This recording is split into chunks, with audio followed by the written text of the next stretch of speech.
Hello friends, welcome to our YouTube channel. तो exam जो है बीए वाले या बीकॉम या बीएससी वाले, ठीक है, मैं बहुत किसी का जो है बहुत सारे कॉलेजों में इंटरनल एग्ज़ाम स्टार्ट हो चुका है और बहुत सारे कॉलेजों में 1 या 2 दिन के बाद एग्ज़ाम स्टार्ट होने वाला है। तो जिनका भी एमडीसी पेपर में न्यूट्रिशन एंड हेल्थ एजुकेशन है, आज ये लेक्चर उसके लिए है। और यदि आप चैनल पर नए हैं तो चैनल को सब्सक्राइब कर दीजिएगा। और यदि किसी भी और पेपर का आपको वीडियो चाहिए, कोई भी और टॉपिक का, सब्जेक्ट का, तो आप इस वीडियो के नीचे कमेंट कीजिएगा, ठीक है। तो चलिए स्टार्ट करते हैं।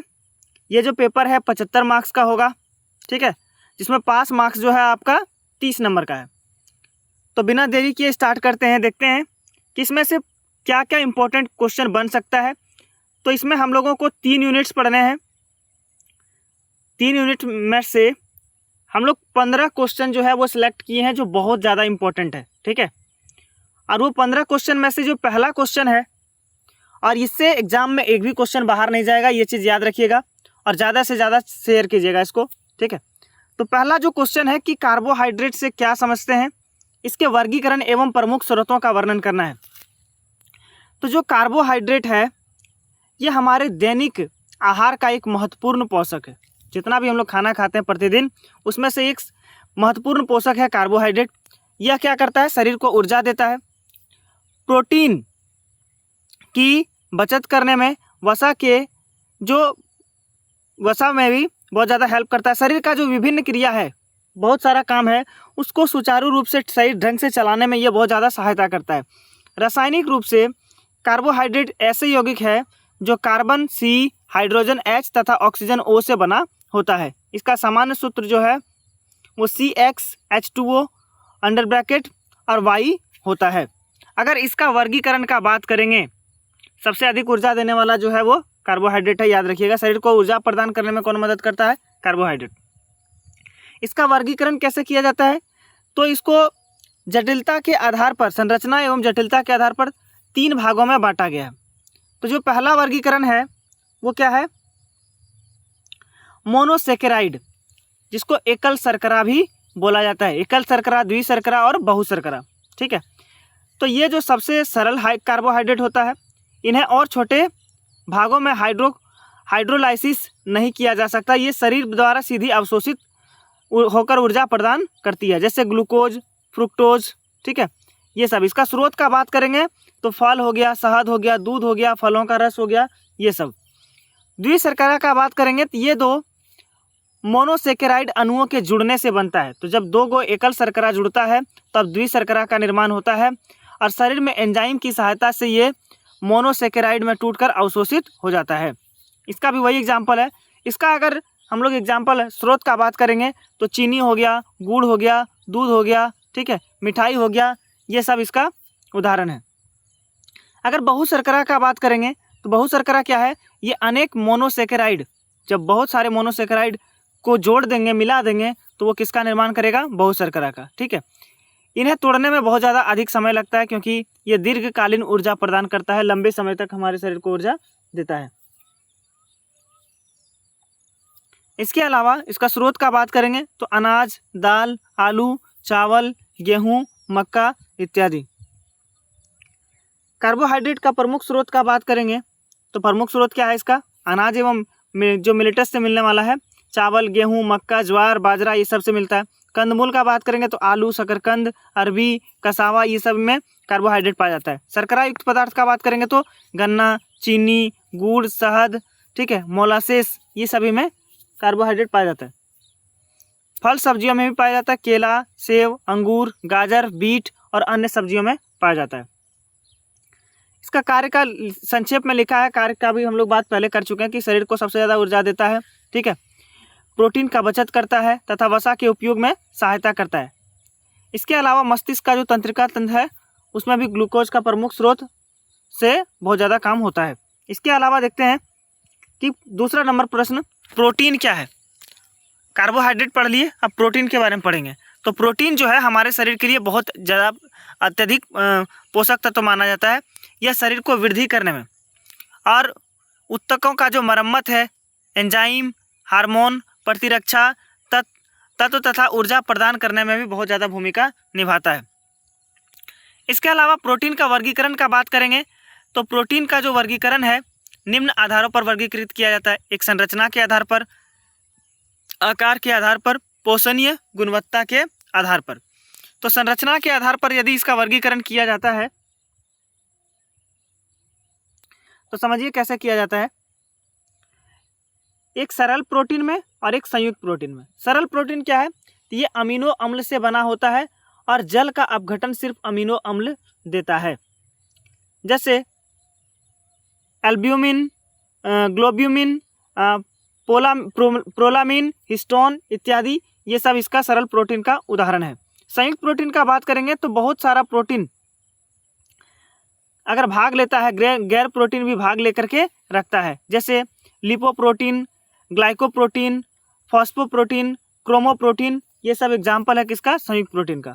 इसके अलावा अगर आकार के आधार पर देखेंगे तो रेशेदार प्रोटीन और गोलाकार प्रोटीन दो भागों में बांटा गया है, इसको पढ़ लीजिएगा। और अगर इसका गुणवत्ता के आधार पर देखेंगे तो एक होता है पूर्ण प्रोटीन और एक होता है क्या? अपूर्ण प्रोटीन।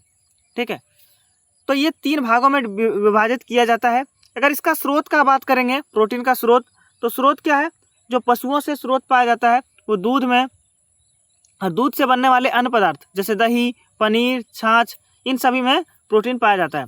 अंडा में बात करेंगे तो अंडा में बहुत ज़्यादा भी पाया जाता है प्रोटीन। मांस में चिकन, मटन, बीफ में, मछली एवं समुद्री भोजन में भी पाया जाता है। जंतु स्रोत में देखेंगे तो दाल, फलियां जैसे मसूर, मूंग, अरहर, सोयाबीन एवं सोया उत्पाद में भी पाया जाता है। अनाजों में पाया जाता है, बीजों में पाया जाता है।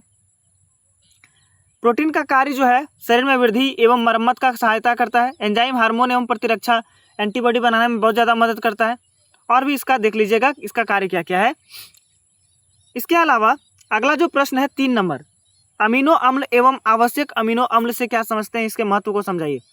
तो जो अमीनो अम्ल है वे कार्बनिक यौगिक होते हैं जो एक अमीनो समूह NH2 तथा कार्बोक्सिलिक समूह जो है उपस्थित होता है। ये प्रोटीन का निर्माण का मूल इकाई होता है। शरीर में विभिन्न जैव क्रियाओं के लिए प्रोटीन आवश्यक होता है और प्रोटीन बनाने के लिए अमीनो अम्ल जो है वो आवश्यक होता है। अगर इसका हम लोग देखेंगे कि अमीनो अम्ल से क्या समझते हैं, तो अमीनो अम्ल जो है ये कार्बोक्सिलिक अम्ल है, कार्बनिक यौगिक है जिसका निम्नलिखित संरचना है, संरचना भी बनाया गया है।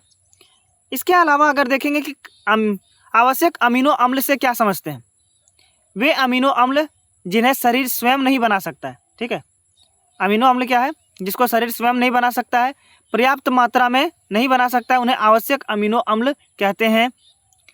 इसकी पूर्ति केवल आहार से ही की जानी चाहिए। जैसे क्या, कहाँ से प्राप्त कर सकते हैं हम लोग आवश्यक अमीनो अम्ल जो है वो क्या 9 है, टोटल 9 लिखा हुआ है इसमें, जैसे लाइसिन, ल्यूसिन, आइसोल्यूसिन, ठीक है, हिस्टिडीन जो है ये सब लिखा गया है। अमीनो अम्ल का वर्गीकरण किया गया है। वर्गीकरण किस आधार पर किया गया है? संरचना के आधार पर, ध्रुवता के आधार पर। अमीनो अम्ल का महत्व लिखा गया है। ये प्रोटीन का निर्माण करता है, ऊतक निर्माण में मरम्मत करने में मदद करता है, एंजाइम एवं हार्मोन निर्माण में मदद करता है, प्रतिरक्षा में भी ये बहुत ज़्यादा मदद करता है, ऊर्जा स्रोत में बहुत ज़्यादा मदद करता है अमीनो अम्ल। इसका स्रोत का बात करेंगे तो दूध, दही, पनीर, अंडा, मांस, मछली, चिकन, इन सभी में अमीनो अम्ल पाया जाता है। वनस्पति स्रोत भी है इसका, जैसे मूंग, मसूर, चना, अरहर, इन सभी में भी पाया जाता है। अगला देखते हैं कि लिपिड क्या है। लिपिड जो है ये एक कार्बनिक यौगिक है जो पानी में अघुलनशील होता है, परंतु ईथर, क्लोरोफॉर्म, बेंजीन इत्यादि कार्बनिक विलायकों में ये घुलनशील होता है। ये क्या होता है? जल में अघुलनशील होता है, लेकिन जैसे ईथर हो गया, क्लोरोफॉर्म हो गया, इन सभी में ये क्या होता है? घुलनशील होता है। ये ऊर्जा के सघन स्रोत है, ऊर्जा का सबसे सघन स्रोत है ये, तथा शरीर के अनेक क्रियाओं के लिए ये क्या होता है? आवश्यक होता है। लिपिड में वसा, तेल, मोम, फॉस्फोलिपिड, कोलेस्ट्रॉल तथा वसीय अम्लीय इत्यादि शामिल होता है। इसका वर्गीकरण कैसे किया गया है? एक सरल लिपिड और दूसरा क्या? जटिल लिपिड। तो देखते हैं कि कैसे कैसे इसका वर्गीकरण किया गया है। वसा में कैसे किया गया है? ठीक, तेल में किया गया है, कोलेस्ट्रॉल में किया गया है, वसीय अम्ल में भी किया गया है। अगर वसा का बात करेंगे उदाहरण का, तो घी, मक्खन, सुअर का चर्बी, मांस का चर्बी, नारियल जो है इन सभी में वसा पाया जाता है। तेल का बात करेंगे तो ये सामान्यतः द्रव अवस्था में होता है, जैसे सरसों का तेल, सोयाबीन तेल, सूरजमुखी तेल, तिल का तेल, इन सभी में पाया जाता है। कोलेस्ट्रॉल का बात करेंगे तो कोलेस्ट्रॉल जो है, अधिक मात्रा में कोलेस्ट्रॉल रक्त में जमा होकर हृदय को रोगों का कारण भी बन सकता है, अगर ये ज़्यादा मात्रा में हमारे शरीर में रहा तो। ये पित्त, अम्ल, विटामिन डी तथा कुछ हार्मोन्स के निर्माण में भी सहायता करता है कोलेस्ट्रॉल। वसीय अम्ल क्या है? तो वसीय अम्ल वसा और तेल के निर्माण खंड होता है। ये लंबी श्रृंखला वाले कार्बोक्सिलिक अम्ल होते हैं, ठीक, जिसमें असंतृप्त वसीय अम्ल होता है और संतृप्त वसीय अम्ल भी होता है। अगर इसका स्रोत का बात करेंगे कि लिपिड कहाँ का प्रमुख स्रोत क्या है, तो दूध, दही, मक्खन, घी, क्रीम और अंडा में, मांस, मछली में, इन सभी में लिपिड पाया जाता है। वनस्पति स्रोत का बात करेंगे तो सरसों, सूरजमुखी, सोयाबीन, इन सभी में भी लिपिड पाया जाता है। और भी बहुत सारी चीज़ें हैं। लिपिड का महत्व क्या है, ठीक, तो यह शरीर को ऊर्जा देता है। 1 ग्राम बराबर 9 कैलोरी प्रदान करता है। शरीर में वसा जो है ऊष्मारोधक का कार्य करती है, ठीक है। यह आंतरिक अंगों की सुरक्षा भी करने में बहुत ज़्यादा मदद करता है लिपिड। इसके अलावा अगला प्रश्न देखेंगे, विटामिन एवं खनिज लवणों का मानव शरीर के में क्या महत्व है? जैसे लोहा, जिंक, कैल्शियम, फास्फोरस एवं सेलेनियस की भूमिका के बारे में बताना है। तो विटामिन और खनिज लवण सूक्ष्म पोषक तत्व हैं, जिससे शरीर बहुत कम मात्रा में आवश्यक होती है, इसका बहुत कम मात्रा में आवश्यकता होती है, परंतु इसका महत्व बहुत ज़्यादा है। यह शरीर के विभिन्न क्रियाओं को नियंत्रित करता है तथा रोगों से क्या करता है, हम लोगों को रक्षा करता है। इसके बिना संतुलित आहार अपूर्ण होता है। जैसे अगर विटामिन एवं खनिज लवणों का महत्व का बात करेंगे तो ये क्या करता है, ये शरीर के विकास और वृद्धि में मदद करता है, शरीर के सामान्य क्रियाओं को नियमित रखता है, रोग प्रतिरोधक क्षमता को बढ़ाता है।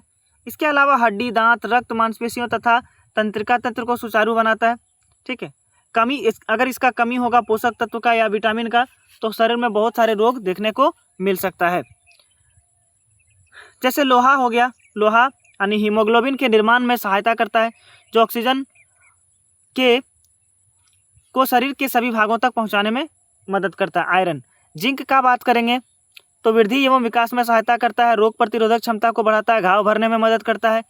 कैल्शियम का बात करेंगे तो हड्डियों एवं दांतों के निर्माण में और मजबूती में बहुत ज़्यादा सहायता करता है, मांसपेशी के संकुचन और शिथिलन में सहायता करता है, रक्त का थक्का बनने में भी मदद करता है कैल्शियम। फास्फोरस का बात करेंगे तो हड्डियों और दांतों के साथ मिलकर कैल्शियम के साथ कार्य करता है, शरीर में ऊर्जा जो है एटीपी के निर्माण में सहायता करता है, प्रोटीन एवं कार्बोहाइड्रेट का पाचन में भी भूमिका निभाता है। सेलेनियम का बात करेंगे तो एक शक्तिशाली एंटीऑक्सीडेंट है के रूप में कार्य करता है, जो विटामिन ई के साथ मिलकर कोशिकाओं को क्षति से बचाता है। इस सब का प्रमुख स्रोत भी लिखा गया है, देखिए यहाँ पर कि आयरन का मुख्य स्रोत क्या है, हरा पत्ता, सब्जी, गुड़, चना, मसूर दाल। पर अगर कैल्शियम इसका बात करेंगे, देखिए जिंक का बात करेंगे, ऑक्सीजन, कैल्शियम का बात करेंगे, फास्फोरस का, तो सभी का यहाँ पर लिखा हुआ है कि ये मुख्य स्रोत क्या है जिसको खाने से हमें ये विटामिन प्राप्त हो जाएंगे। अगला प्रश्न देखते हैं, पोषक तत्वों की कमी होने वाले प्रमुख रोगों का वर्णन कीजिए। अगर पोषक तत्वों का कमी हो गया, जैसे एनीमिया, क्वासी यॉर्कर, मोरास्मस, स्कर्वी एवं रिकेटस को समझना है, ठीक है। तो जब हमारे शरीर में, जब हमारे भोजन में आवश्यक पोषक तत्व का कमी हो जाता है, तो शरीर में विभिन्न प्रकार का रोग उत्पन्न होने लगता है। इन रोगों को अल्प पोषण रोग या के कारण होने वाला रोग कहा जाता है, जिसके 5 प्रमुख रोगों में से वर्णन किया गया है। सबसे पहला जो रोग है वो है एनीमिया। ये किस पोषक तत्व की कमी से होता है, तो लोहा, फॉलिक अम्ल तथा विटामिन B12 की कमी से देखने को मिलता है एनीमिया। कारण आयरन युक्त भोजन की कमी। अगर लक्षण का बात करेंगे तो शरीर में कमजोरी, थकान। अगर इसका बचाव का बात करेंगे तो आयरन युक्त भोजन करना होगा, जैसे हरा पत्तादार सब्जी, गुड़, चना, इन सभी चीज़ों का इन सभी चीज़ों का खान पान में हम लोग को उपयोग में लेना पड़ेगा। दूसरा बात करेंगे क्वासियोर्कर, किसी पोषक तत्व की कमी से होने से, प्रोटीन की कमी से होने से ये बीमारी होता है।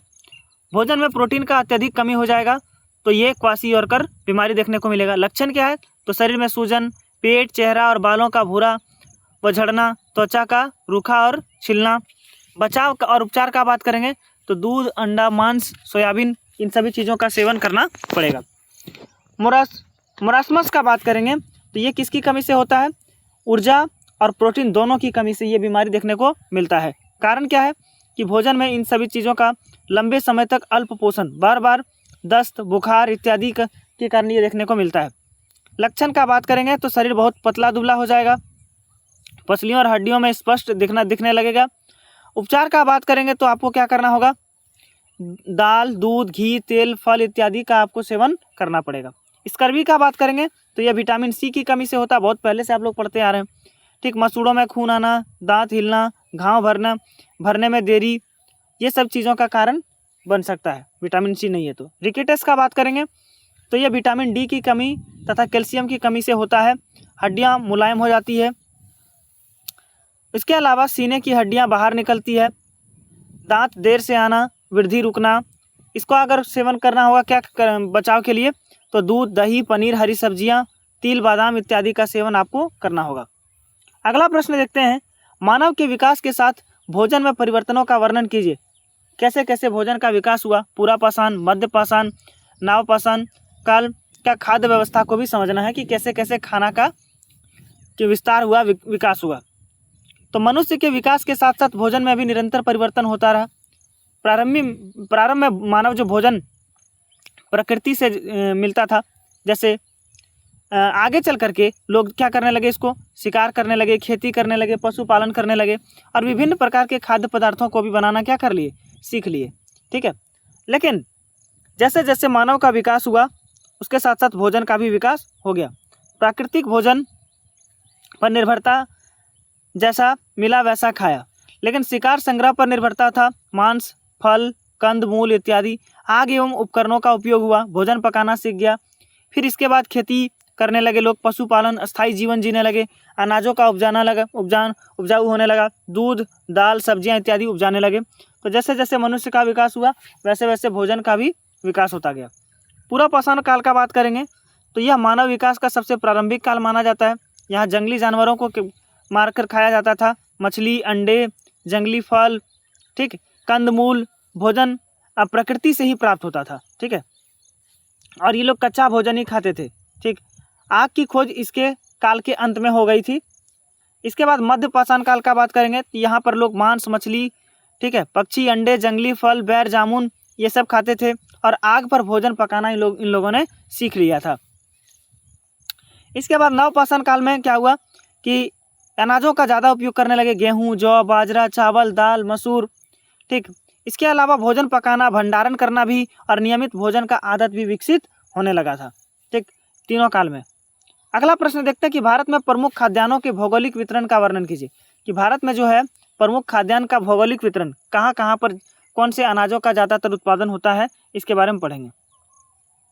तो आप जानते हैं कि भारत एक कृषि प्रधान देश है। यहाँ की जलवायु, मिट्टी, वर्षा तथा भौगोलिक दशाओं में विविधता पाई जाती है, जिससे अलग अलग प्रकार के जो खाद्यान्न हैं का उत्पादन भी अलग अलग क्षेत्रों में होता है। जैसे चावल, गेहूँ, ज्वार, बाजरा, मक्का, दाल, ये सभी मोटे अनाज हैं। इनका भौगोलिक वितरण निम्न प्रकार से है। तो देखते हैं कि चावल का अगर सबसे ज़्यादा देखेंगे तो चावल जो है ये पश्चिम बंगाल, उत्तर प्रदेश, बिहार, इन सभी जगहों पर ज़्यादातर देखने को मिलता है। गेहूं का देखेंगे तो उत्तर प्रदेश, पंजाब, हरियाणा, मध्य प्रदेश, राजस्थान, इन सभी जगहों पर गेहूं का उत्पादन देखने को मिलता है। इसके अलावा ज्वार का बात करेंगे तो यह कम वर्षा वाले शुष्क एवं अर्ध शुष्क क्षेत्रों का फसल है। महाराष्ट्र, कर्नाटक, मध्य प्रदेश, राजस्थान, गुजरात, आंध्र प्रदेश, तमिलनाडु में उपजाया जाता है। बाजरा का बात करेंगे तो ये बहुत कम वर्षा एवं रेतीली मिट्टी में भी अच्छी होती है। जैसे राजस्थान, गुजरात, हरियाणा, इन सभी जगहों में बाजरा का उत्पादन किया जाता है। मक्का तो है कर्नाटक, मध्य प्रदेश, राजस्थान, बिहार, महाराष्ट्र, हिमाचल प्रदेश, इन सभी जगहों पर उपजाया जाता है। दाल का बात करेंगे तो दाल में जैसे चना, अरहर, मूंग, ठीक है, उड़द का दाल, तो ये मध्य प्रदेश, महाराष्ट्र, इसके अलावा राजस्थान, उत्तर प्रदेश, बिहार, इन सभी जगहों पर उपजाया जाता है। तो ये कुछ अलग अलग जो पोषक तत्व हैं या भोजन है, खाद्यान्न है, जिसका अलग अलग जगह से उपजाऊ होता है।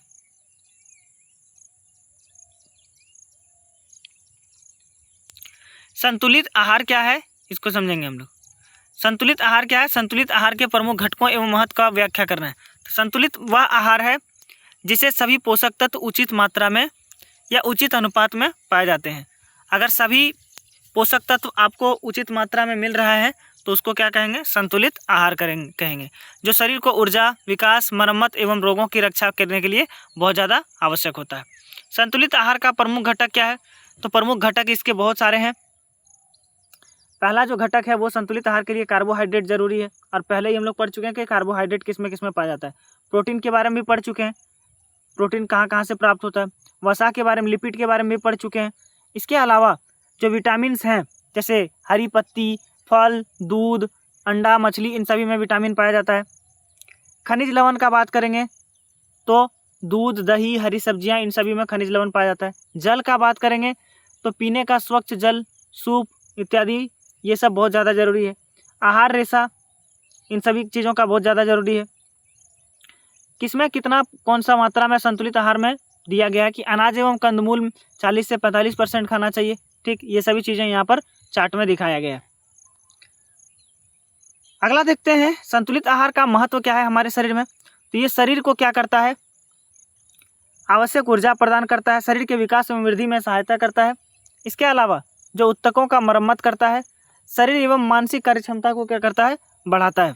पाचन क्रिया को ठीक करता है। मतलब पूरे शरीर के विकास में, स्वस्थ रखने में संतुलित आहार का होना बहुत ही ज़्यादा आवश्यक होता है, ये जान लीजिए। अनुशंसित आहार भत्ता, जिसको RDA से आप क्या समझते हैं? ठीक है, जिसको बोलते हैं रिकमेंडेड डाइटरी अलाउंसेस। ठीक है, जिसको RDA बोलते हैं, जो किसी स्वस्थ व्यक्ति को एक दिन में भोजन के माध्यम से विभिन्न पोषक तत्वों की समान आवश्यकताओं को पूरा करने के लिए चाहिए।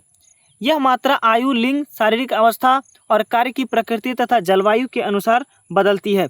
उसकी आयु कैसी है, उसके अनुसार से खाना होगा। उसका लिंग कैसा है, शारीरिक अवस्था कैसा है, इसके हिसाब से डिपेंड करता है। तो अनुशंसित आहार भत्ता जो है RDA के निर्धारण का आधार क्या है? तो आधार क्या है? शरीर के ऊतकों का वृद्धि और मरम्मत, शरीर को ऊर्जा प्रदान करता है, रोग प्रतिरोधक क्षमता को बढ़ाता है। इसके अलावा उचित विकास। RDA को प्रभावित करने वाले कारक जो हैं वो क्या क्या है? आयु है, लिंग है, शारीरिक अवस्था है, ठीक है, कार्य की प्रकृति है, जलवायु एवं पर्यावरणीय परिस्थितियां भी देखने को मिलती है। इसके अलावा निम्न विभिन्न जो पोषक तत्वों का दैनिक आवश्यकता है RDA वयस्क के लिए। तो पुरुषों में कैलोरी कितना ज़रूरत होता है? 2320 से लेकर के 2730 कैलोरी तक, तो इसका भोजन अलग होगा। महिलाओं में 1900 से 2230 कैलोरी तक का ज़रूरत होता है। ठीक है, प्रोटीन का बात करेंगे तो पुरुषों को 60 ग्राम, महिलाओं को 55 ग्राम। और इसका मुख्य स्रोत क्या है? पहले से हम लोग पढ़ चुके हैं। कार्बोहाइड्रेट में को अगर बात करेंगे, वसा का बात करेंगे तो पुरुषों में 20 से 30 ग्राम, महिलाओं में 20 से भी 30 ग्राम। तो यहाँ पर देखिए सारा चार्ट में लिखा हुआ है विटामिन A का कितना ज़रूरत होगा, विटामिन B का, विटामिन C का, विटामिन D का। ठीक है, और इसका मुख्य स्रोत जो है वो क्या क्या है इधर लिखा गया है कि किस में से ये स्रोत पाया जाता है। विटामिन C किस में पाया जाता है, विटामिन D किस में पाया जाता है, लिखा हुआ है। अगला देखते हैं कि शरीर में ऊर्जा का उत्पादन कैसे होता है। शरीर में ऊर्जा का उत्पादन कैसे होता है? तो ऊर्जा का उत्पादन जो है हमारा शरीर में सभी कार्यों के लिए ऊर्जा का उपयोग करता है, जैसे चलना, सोचना, पचना, सांस लेना, हृदय का धड़कना, इन सभी में ऊर्जा की आवश्यकता होती है। और ऊर्जा हमें भोजन से प्राप्त होता है, जैसे कार्बोहाइड्रेट, वसा, प्रोटीन, इन सभी चीज़ों से ऊर्जा की प्राप्ति होती है। इसके अलावा देखेंगे कि शरीर में ऊर्जा का उत्पादन का समग्र प्रक्रिया कैसा है। तो जैसे हम लोग भोजन करते हैं उससे कार्बोहाइड्रेट, वसा, प्रोटीन मिलता है, पाचन का अवशोषण होता है, ग्लूकोज, फैटी एसिड, अमीनो अम्ल का निर्माण होता है, कोशिका में प्रवेश करता है। ऊर्जा का उत्पादन प्रक्रिया जैसे साइटोप्लाज्मा में, माइटोकॉन्ड्रिया में, और माइटोकॉन्ड्रिया इनर मेम्ब्रेन में भी देखने को मिलता है। और ATP ऊर्जा का निर्माण शरीर के सभी कार्यों के लिए होता है। ATP का मतलब होता है एडिनोसिन ट्राइफॉस्फेट। इसके अलावा जो है इसका ग्लाइकोलाइसिस का भी लिखा हुआ है, परिभाषा क्या है। तो यह प्रक्रिया साइटोप्लाज्मा में होती है, जिसमें ग्लूकोज का अपघटन होकर पाइरूवेट बनाता है और थोड़ी मात्रा में एटीपी व NADH ऊर्जा उत्पन्न करती है। इसके अलावा देखते हैं हम लोग क्रेब्स चक्र क्या है। क्रेब्स चक्र के बारे में भी लिखा गया है। संक्षेप में ऊर्जा का उत्पादन प्रक्रिया भी लिखा गया है। बेसल मेटाबॉलिक रेट BMR क्या है, इसे प्रभावित करने वाले प्रमुख कारकों का वर्णन करना है। तो देखिए वीडियो बहुत ज़्यादा लंबा हो जाएगा, आप समझ लीजिए, ऊपर से आप इसको लिख लीजिएगा और याद कर लीजिएगा। BMR क्या होता है, तो ये हमारे शरीर को जीवित रखने के लिए निरंतर ऊर्जा का आवश्यकता होता है। और शरीर के हृदय का धड़कना, श्वसन, रक्त संचार, शरीर का तापमान बनाए रखने में, कोशिकाओं का मरम्मत, हार्मोन या पाचन ग्रंथियों का कार्य, इन सभी में मदद करता है कौन, BMR। इन कार्यों को करने के लिए ऊर्जा को न्यूनतम ऊर्जा की आवश्यकता होती है, उसे बेसल मेटाबॉलिक रेट कहते हैं। यह ऊर्जा शरीर को पूर्ण विश्राम अवस्था में आरामदायक तापमान में भोजन के पाचन के प्रभाव से मुक्ति स्थिति में बनाए रखती है।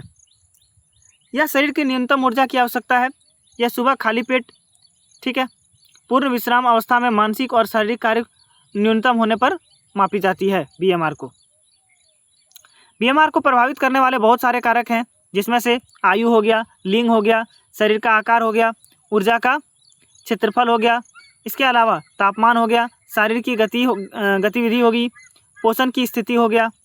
BMR का महत्व बहुत ज़रूरी है हमारे शरीर में। ये लिखा गया है कि BMR का जो महत्व है वो बहुत ज़्यादा ज़रूरी है। खनिज जनित रोग, खाद्य खनिज जनित रोग, ठीक है। तो वे रोग जो दूषित भोजन या पानी के सेवन से होता है उसे खाद्य जनित रोग कहते हैं। मतलब गलत तरीके से खाना खाने में, गलत खाना खाने से जो रोग होता है उसको बोलते हैं खाद्य जनित रोग, ठीक है। बैक्टीरिया, वायरस, परजीवी, विषैले रसायन या फफूंद द्वारा फैलता है। अस्वच्छ भोजन खाइएगा तो फैलेगा। दूषित भोजन, खाद्य भंडारण में कीट लग जाना उसमें, तो इन सभी चीज़ों का कारण देखने को है। बोटुलिज्म, ठीक है, ये एक बीमारी है जो खाद्य जनित है, ठीक। इसका लक्षण क्या है, मुंह सूख जाएगा आपका, ठीक, उल्टी होगा, पेट दर्द होगा, धुंधला दिखाई देगा, बोलने में कठिनाई होगा। भोजन इसका नियंत्रण कैसे कर सकते हैं, तो भोजन को अच्छी तरह स्टरलाइज यानी उबाल कर खाना होगा। डिब्बा बंद खाद्य पदार्थों की अच्छी तरह पका कर खाना होगा। अगला है साल्मोनेलोसिस। इसका कारण क्या है, तेज बुखार देखने को मिलेगा, ठंड लगेगा, सिर दर्द, कमजोरी, पेट दर्द, दस्त, उल्टी। इसका उपाय कैसे कर सकते हैं, तो भोजन को अच्छी तरह से पका कर खाएं। पीने का पानी का स्वच्छ एवं उबाल कर पिएं। इसके अलावा हैजा, ये भी जो है खाद्य जनित रोग है। बार बार पतले पानी जैसे दर्द, उल्टी, पेट मरोड़, ये सब कारण है किसका, हैजा का। बहुत सारा देखिए यहाँ पर लिखा है खाद्य जनित रोग, इसको पढ़ लीजिएगा एक बार। किण्वन क्या है, तो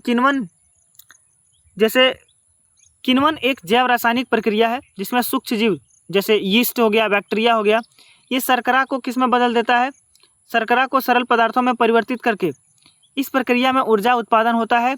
और यह प्रक्रिया ऑक्सीजन की अनुपस्थिति में होता है। और ऑक्सीजन की अनुपस्थिति में होने के कारण किण्वन का उपयोग विभिन्न खाद्य पदार्थों एवं पेय पदार्थों के लिए किया जाता है, जैसे बियर, शराब इत्यादि बनाने में इसका उपयोग किया जाता है। देख लीजिएगा इसको पढ़ के एक बार। और एक प्रश्न इसमें लिखा हुआ है, भारत में खाद्य पदार्थों की गुणवत्ता एवं सुरक्षा को सुनिश्चित करने वाले प्रमुख संस्थाओं का वर्णन करना है, ठीक है। इसको भी पढ़ लीजिएगा एक बार। और जिसको भी ये PDF चाहिए, मेरा कॉन्टैक्ट नंबर है 8847857017। इस पर आप मैसेज कीजिएगा, ये PDF आपको प्रोवाइड करवा दिया जाएगा। Thank you.